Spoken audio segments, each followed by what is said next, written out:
Good day everyone and welcome back to the SJ Learnex channel. In this video, we are going to discuss one of the most important and sensitive topics under the BNS 2023, that is rape law under BNS Section 63 to 66. This topic is extremely important from the point of view of law students, judiciary aspirants and other competitive examinations because the Indian Penal Code has now been replaced by the BNS and the examination questions will now be framed based on the sections, numbers and structure. In this video, we will understand what constitutes rape under BNS section 63, learn the punishment provisions under section 64, discuss aggravated forms of rape under section 65, and finally examine section 66, which deals with rape resulting in death or vegetative state. The explanation will be simple, conceptual, and easy to remember, especially for examination purpose. Let us now begin with section 63.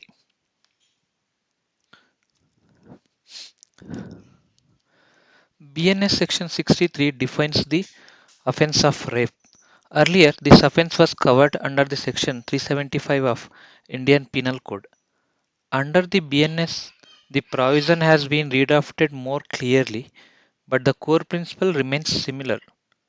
According to section 63, rape essential means sexual intercourse without valid consent. Now, the law explains several situations where consent is considered invalid. First, if the act against the will of the woman, it clearly amounts to rape. Second, even if there is a apparent consent, but such consent is obtained by force, fear, coercion, or deception, then that consent has no legal value and the act will still be treated as rape. This is very important to understand for exams. Consent must be free, voluntary, and informed. Another very important point under section 63 relates to age. If sexual intercourse takes place with a girl below 18 years of age, then the law completely ignores the consent. Even if the minor appears to agree, the law treats such consent as legally invalid and the offense will be considered as rape.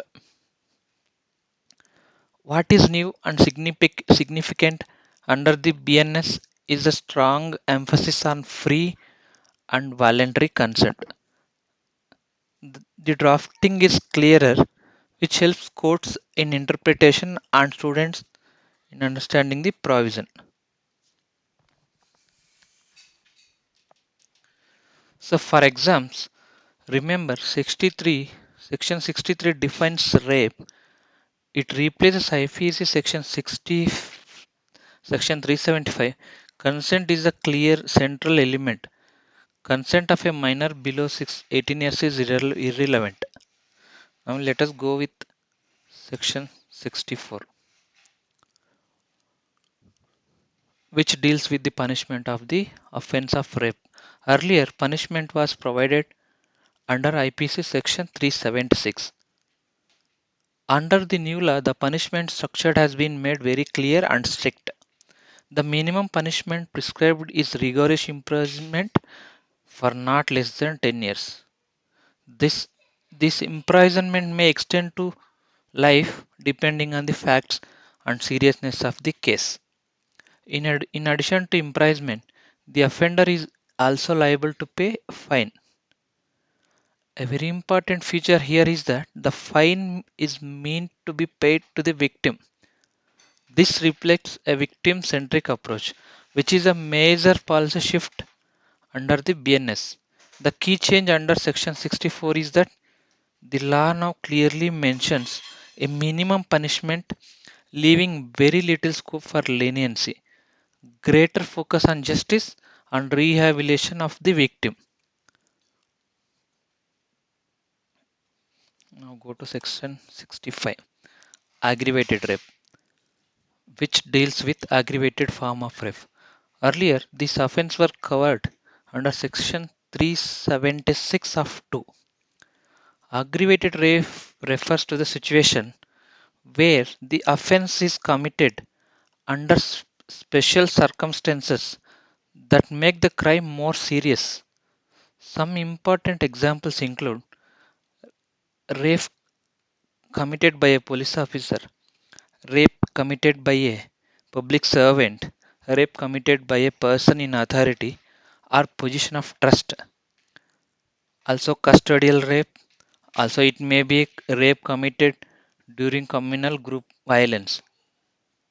The common factor in all the cases of the misuse of power, authority, or trust. Because of the seriousness of these situations, the punishment under Section 65 is higher than the punishment under Section 64. Although the section focus on punishment, the underlying idea is that when a person who is supposed to protect society commits such an offense, the law must respond more strictly.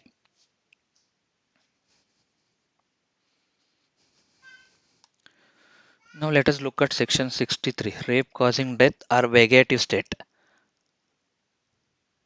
Earlier, the provision existed as IPC Section 376 of A. This section applies when rape results in death of the victim or leaves a victim in a persistent vegetative state. A persistent vegetative state means a condition where the victim remains alive but loses awareness and normal bodily functions permanently. Because the extreme gravity of such cases, the punishment under 66 is very severe. The court may award imprisonment for life. In the rarest of rare cases, the death penalty also court may award. This section reflects the legislature intention to treat such offences as a crime against human dignity and life itself. So let us conclude what we understood. The definition of rape under section 63, the punishment under section 64, aggravated rape under section 65, and extreme cases under section 66. If this explanation helped you understand the topic clearly, please like the video, subscribe to the channel, and share with the fellow students and aspirants.